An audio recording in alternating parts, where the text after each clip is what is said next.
Now, in Psalm 122, we are looking at the Pilgrim's Psalms. We began with Psalm 120. It goes through Psalm 134. There are actually 15 of these Pilgrim's Psalms. Now, in Psalm 120, we saw this man in distress, in a time of trouble.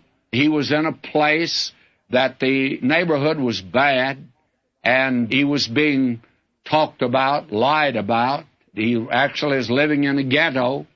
And now he leaves that, takes his family and goes up to Jerusalem. And in Psalm 121, he comes in sight of the hills of Judea. Then in Psalm 122, he comes in sight of Jerusalem.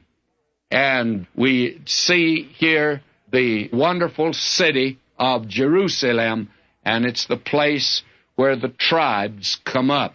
And I probably ought to say a word relative to Psalm 122 before we pass on. Actually, it's a millennial psalm, and it looks on to the future. I actually do not think that it had anything to do with the rebuilding of Jerusalem in Nehemiah's time.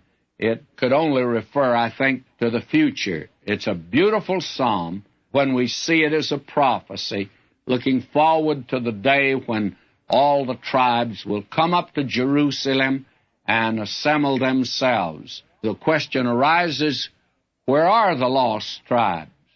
Well, they're not lost here. They're not lost here, friends. They're those that call them the 10 lost tribes, and they try to identify themselves with Great Britain and with those of us in this country. It sounds good. There's not a word of truth in it at all. No scriptural basis and no fabric of fact at all. Now, will you notice, he says here, again, let me read it, our feet shall stand within thy gates, O Jerusalem. Jerusalem is builded as a city that's compact together, whither the tribes go up, all 12 of them. The tribes of the Lord, under the testimony of Israel, to give thanks unto the name of the Lord.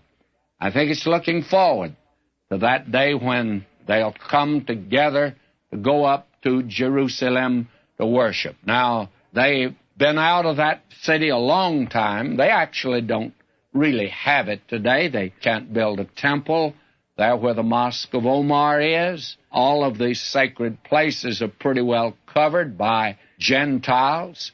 And Hosea had said that. In Hosea 3:4, he says, for the children of Israel shall abide many days without a king, without a prince, without a sacrifice, without an image, without an ephod, and without teraphim.